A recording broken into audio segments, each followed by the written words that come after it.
आप सभी को नमस्ते। आज का वीडियो है स्टेट स्कूल नेशनल गेम से रिलेटेड, जो कि 19 मई से लेके 22 मई तक दिल्ली में हुआ था। 19 मई को ओपनिंग सेरेमनी था, जो कि तालकटोरा इंडोर स्टेडियम में हुआ था। और ऑलमोस्ट सभी स्टेट्स कह सकते हैं, ऑलमोस्ट सभी स्टेट्स की टीम ने पार्टिसिपेट करा था, और जितने भी स्पोर्ट्स के इवेंट होते हैं सारे इवेंट्स वहाँ ऑर्गेनाइज कराया था। हमारे स्कूल के भी बच्चों ने ईस्टर्न यूपी को रिप्रेजेंट करा था। हमारे स्कूल के 5 बच्चों ने इंडिविजुअल गेम्स में पार्टिसिपेट करा था, जिसमें से अंडर 14 कैटेगरीज में कौन अंसारी ने 100 मीटर रेस में और लॉन्ग जंप में गोल्ड मेडल सिक्योर करा। पहले तो 100 मीटर रेस में 30 कौन है स्टूडेंट्स थे, भाग। 30 पार्टिसिपेंट थे, जिनका पहले तो हीट राउंड हुआ। हीट राउंड में 3 ग्रुप था, जिसमें से टॉप के 3 पार्टिसिपेंट थे, उनको फाइनल राउंड कराया गया, और फाइनल राउंड में सबको बीट करके कौन अंसारी ने गोल्ड मेडल सिक्योर करा। और लॉन्ग जंप में भी कुछ ऐसा ही था। बाकी के बच्चों ने भी अपने इवेंट्स में बहुत अच्छा कॉम्पिटिट करा, बट अनफॉर्चुनेटली हमारा कोई प्लेस नहीं लगा। टाइकोंडो में आदित्य गोयल ने भी बहुत अच्छा करा। टाइकोंडो में 72 पार्टिसिपेंट थे। अब बात करते हैं क्रिकेट की। हमारी क्रिकेट की टीम थी। हमारे जो सारे क्रिकेट के मैचेस होने थे, एक तो आरसी क्रिकेट ग्राउंड में होने थे, और दूसरा एमटेक क्रिकेट ग्राउंड नोएडा में होने थे। जो फर्स्ट डे हमारा मैच था वो था तेलंगाना या कर्नाटका से। तो उन्होंने हमसे खेलने से डिनाई कर दिया। I don't know the reason कि क्यों उन्होंने डिनाई कर दिया। हमारी क्रिकेट की टीम को सीडिंग मिल गई। सीडिंग मिल गया तो हमारा सेमीफाइनल मैचेस जो था महाराष्ट्र की अंडर 17 की टीम से थी। हमारे कैप्टन साहिल सरफराज ने टॉस जीत के पहले फील्डिंग चूज करा। हमने 36 रन पे उन्हें रोक दिया 6 ओवर में। जो कि हमारा मेन बॉलर था साजिद अली, उसने बहुत ही ब्रिलियंटली बॉलिंग करा। फर्स्ट ओवर में उसने सिर्फ 1 रन दिए, और शिवम यादव ने भी 3 विकेट लिया था उस मैच में।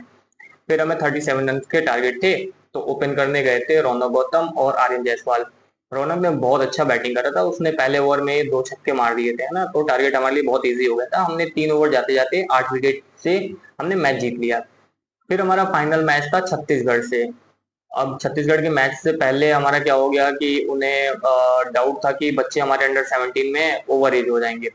तो पहले तो उन्होंने डॉक्यूमेंट वेरिफिकेशन करा, फिर हमने अपने मार्कशीट भी दिखाए बच्चों के 10th के। तो उन्होंने फिर मैचेस स्टार्ट हुए। तो अनफॉर्चुनेटली हम फाइनल मैच में टॉस हार गए। तो ओपन करने गए रौनक और साहिल सरफराज, जो कि हमारा कैप्टन था टीम का। तो हमारी ओपनिंग उतनी बढ़िया रही नहीं। हमने 5 ओवर में 44 रन का टारगेट दिया था सामने वाली टीम को। छत्तीसगढ़ की टीम का भी हमने 7 विकेट डाउन कर दिया था, बट अनफॉर्चुनेटली हम लोग रनर अप रहे फाइनल मैच में। सो ये वीडियो बनाने का मेरा मेन मोटिव ये है कि हम लोग ऐसी जगह से बिलोंग करते हैं जहाँ स्पोर्ट्स का उतना स्कोप नहीं है। पर thanks to our principal ma'am, thanks to our director and admin staff, कि हमें इतना अच्छा अपॉर्चुनिटी दे रहे हैं कि हमारे स्कूल के बच्चे उस लेवल पे जाके पार्टिसिपेट कर रहे हैं, और ना ही सिर्फ पार्टिसिपेट कर रहे हैं बल्कि वहाँ मेडल भी जीत रहे हैं। जो स्पोर्ट्स इन्वायरमेंट हमारा स्कूल प्रोवाइड कराता है अपने डिस्ट्रिक्ट में, वो कोई भी स्कूल ऐसा इन्वायरमेंट नहीं प्रोवाइड कराता है। हमारे पास वॉलीबॉल है, क्रिकेट ग्राउंड है, बास्केटबॉल कोर्ट है, शूटिंग रेंज है, आर्चरी रूम है, फुटबॉल ग्राउंड है, कबड्डी ग्राउंड है, खो खो एरेना है, लॉन्ग जंप है, 100 मीटर रेस के लिए हमारे पास ट्रैक है, हमारे पास 400 मीटर रेस के लिए भी ट्रैक है। हमारे पास ऑलमोस्ट सारी गेम्स हैं।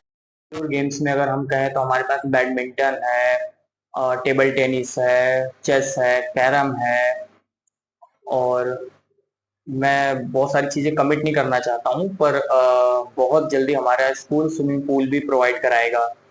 बातें हो गई हमारे स्कूल के बच्चों की। अब बात करते हैं गांव के बच्चों की। क्यों गांव के बच्चों को ये सारी चीजें नहीं मिल पाती हैं, चाहे वो स्पोर्ट्स इक्विपमेंट हो या स्पोर्ट्स ग्राउंड हो। ये सब चीजें क्यों नहीं मिल पाती हैं? तो छोटी सी कमी है गार्जियन की। गार्जियन की कमी इसलिए कि बच्चों को स्कूल भेजते नहीं कि वो पढ़ें सीखें या कुछ खेलें। और पढ़ाई तो स्कूल में होती ही होती है। गेम्स के नाम पे स्कूल में कुछ नहीं होता है, क्योंकि ग्राउंड है भी नहीं। हमारे यहाँ जो स्कूल है, मैंने पहले भी वीडियो में बताया है कि स्कूल खोल के लोग बैठ गए सिर्फ अपना इज्जत बचाने के लिए। और दूसरी चीज है, स्कूल में अगर गेम्स नहीं हो रहे हैं तो ग्राउंड भेजे। और ग्राउंड भी हमारे यहाँ क्या हाल हो रखा है ग्राउंड का, कभी आप लोग विजिट करेंगे तो देखेंगे। हम लोग जिस स्कूल से क्रिकेट खेलना सीखे हैं, किसान इंटर कॉलेज, उस समय तो थोड़ा ठीक ठाक था। वहाँ स्पोर्ट्स का ये था कि सामने सब लोग खेलने आया करते थे।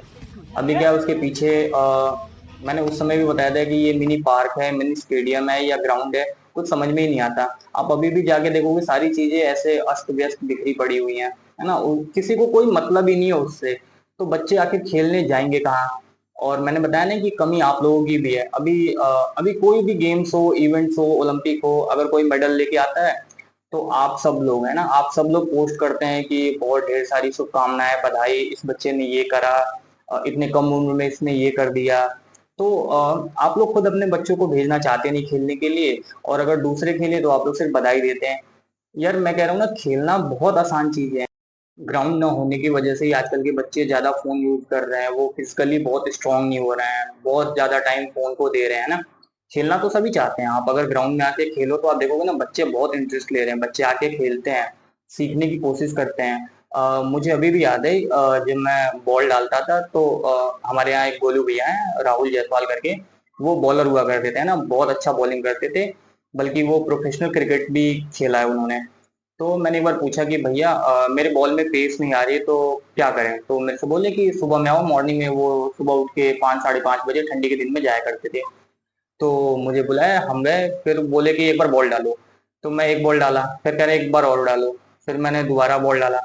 फिर उन्होंने मेरी गलती बताया क्या बताई, और मैं बिल्कुल ऑनेस्टली बता रहा हूँ, उन्होंने जो चीज मुझे बताई ना, वाकई में बहुत ही बेसिक सी चीज है जो कि हर बॉलर को सीखना चाहिए अगर किसी के बॉल में पेस नहीं है तो।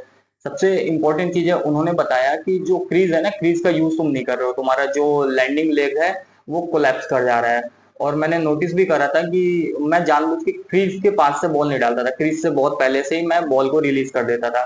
इसलिए रिलीज कर देता था ताकि वो बॉल नो बॉल ना हो।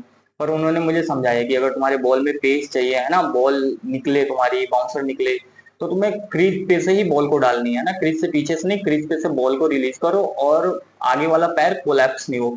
तो ये पता है, ये बहुत अच्छे अच्छे कोच ये सारी चीजें बताते हैं। तब मुझे एक चीज पता चला कि भाई साहब, मतलब ये जो चीज बता रहे हैं बिल्कुल सही चीजें बता रहे हैं, कोच भी तो यही बताता है। तो इतने नॉलेज वाले आदमी गांव में भी हैं, लेकिन क्या है ना कि गांव में ऐसा माहौल ही नहीं है, ना खेलने का माहौल है, ना स्पोर्ट्स का कोई भी चीज। मुझे अभी अपने गांव से हटके आप जाएंगे, गुलरिया गांव हो गया, या इधर भी एक दो गांव है, वहां पे इतने अच्छे ग्राउंड है, इतना अच्छा चीज मेंटेन हो रखा है, बाउंड्री बन रखे हैं। यहाँ तो पता है, यहाँ खेल का सामान निकलवा लिया जाता है, खेल का सामान का जो पैसा आता है वो तो पैसा वहां से निकलवा लिया जाता है, पर सामान है नहीं यहाँ पे। सेम चीज ऐसे ही होता है, अब क्या ही बोलूं, पॉलिटिक्स की बातें इसमें। अभी मनरेगा में जब काम होता है ना, तो मजदूरों के खाते में पैसे आते हैं ना, तो पैसे निकाल के ना आधा आदमी खुद रख लेता है और आधा उन्हें दे देता है ना, ऐसा बहुत सारा सीन है, वो अलग बातें हैं। तो क्या है कि स्पोर्ट्स जब ग्राउंड होगा तो लोग यहाँ खेलने जाएंगे, बच्चे सीखेंगे, और सीखेंगे ना तो धीरे धीरे चीजें, जब अचानक से तो कोई यहाँ से निकल के इंडिया खेल नहीं सकता है। जब ये चीजें डेवलप होंगी, लोग खेलेंगे, आएंगे, सीखेंगे, तब तो ये चीजें आगे बढ़ेंगी ना। और अच्छी चीजें या बुरी चीजें हैं उनका देख रेख करने का सारा पावर होता है गांव के मुखिया के पास। जैसे आप लोग फॉर एग्जांपल, अगर मैं समझाने की कोशिश करूं तो जैसे डीएम होते हैं, डिस्ट्रिक्ट मजिस्ट्रेट बोल लीजिए आप, जो डीएम होते हैं उनको पूरे डिस्ट्रिक्ट का पावर होता है ना कि जिले में क्या हो रहा है क्या नहीं हो रहा है। तो उसी प्रकार से गांव का मुखिया को बहुत पावर होता है कि गांव में क्या चीजें सही है, क्या चीजें गलत है, सुधार, क्या चीजें सुधार कर सकते हैं। सरकार ने तो खेल का मैदान दे रखा है ना हर गांव में, अब उसका देखरेख गांव का मुखिया ही तो करेगा ना। और अगर मैं गलत नहीं हूं तो जो गांव के लोगों को ना, इसमें से एक दो लोगों को रोजगार भी मिल सकता है, स्टेडियम में बोले या पार्क में बोले तो। जैसे कि एक तो आदमी होता है, जैसे आप समझने की कोशिश करिए, चौकीदार होते हैं, चौकीदार मतलब कि वहां रहना, अगर वहाँ पंप लगा है, मोटर लगा है, तो उसका देखरेख करना, सामान का देखरेख करना, एक तो ऐसा पदवी आता है ना, किसी भी ग्राउंड में या किसी भी स्टेडियम में ऐसा एक पदवी होता है। पर गांव के मुखिया लोगों के पास इतना समय कहाँ है कि बच्चों खेल पे ध्यान दे, है ना, बच्चों पे ध्यान दे। उन्हें तो अपने वोट से मतलब होता है, और फिर दो चार पांच लोग मिल जाए खाने पीने वाले, बस इन्हीं से मतलब होता है। कभी किसी प्रधान को या किसी गांव के मुखिया को कभी देखा है क्या कि बच्चों को खेलने के लिए प्रोत्साहन करें, या फिर उन्हें आगे बढ़ने के लिए कुछ करें? और मैं एक चीज और देखता हूँ, जब ये लोग चुनाव में उठते हैं ना, तो एक मुद्दा इनका ये भी रहता है कि हम चिकित्सा केंद्र बहुत अच्छा कर देंगे, है ना, हॉस्पिटल की व्यवस्था कर देंगे। भाई साहब, ये तो सेकेंडरी चीज हो गई ना। प्राइमरी चीज तो आपकी ये होगी ना कि आप जब खेल का मैदान देंगे, लोग वहां उठेंगे, टहलेंगे, एक्सरसाइज करेंगे। आप योगा सेंटर दीजिए ना, फिटनेस सेंटर दीजिए ना, फिर देखिए लोग क्या है ना कि फिर स्वस्थ रहेंगे, है ना। बीमारियां, खैर बीमारियां अगर हो जाती है तो अस्पताल तो जाना ही पड़ता है, पर हमें प्राइमरी चीजों को देख के चलना है ना कि लोग योगा करें, फिट रहें, सुबह में टहलें। और जब सारी चीजें ग्राउंड सही रहेगा, व्यवस्था सही रहेंगी, तभी ना लोग आएंगे ना। हर नेता अस्पताल देने के लिए कहता है ना, चिकित्सा केंद्र देने के लिए कहता है, लेकिन कभी ये नहीं कहेगा कि हम योगा सेंटर देंगे आपको, फिटनेस सेंटर देंगे आपको, हम ग्राउंड अच्छा आपको देंगे, खेलने की चीजें आपको देंगे। ऐसा कोई नहीं कहते हैं ना। उन्हें बस वो रटी रटाई चीजें हैं कि मैं आपको अस्पताल दे दूंगा, मैं आपको चिकित्सा केंद्र दे दूंगा, बस यही चीज है ना। और स्कूल के नाम पे तो पूछिए ही मत, क्या बच्चों का भविष्य होगा भगवान जाने। सही, मैं छोटे बच्चों के साथ वहाँ पे वर्कआउट कर रहा था ना, फिटनेस कर रहा था, मिनी स्टेडियम ही बोल लेता हूँ। तो एक्चुअली हुआ यूं कि मुझे बुलाया गया और पूछा गया कि बाबू, फुटबॉल का मानक क्या होता है, वॉलीबॉल का मानक क्या होता है, बैडमिंटन का मानक क्या होता है, मतलब कि मेजरमेंट है ना, कितना डिस्टेंस होता है पोल वगैरह का। तो मैंने बताया कि फुटबॉल का जो मेजरमेंट होता है 24 फीट लंबाई होती है और 8 फीट की ऊंचाई होती है। ऐसा मैंने बता दिया। और आप लोग जाके देखोगे ना कि पोल कैसे लगा हुआ है, भाई साहब, मतलब क्या ही लगा रखे आदमी। गाँव के बच्चे ना बहुत हार्ड वर्किंग होते हैं, वो लैग कर जाते हैं संसाधनों की वजह से। खैर, देखते हैं चीजें कब तक सुधरती हैं। उम्मीद करेंगे कि बहुत जल्दी चीजें सुधरे। नमस्ते।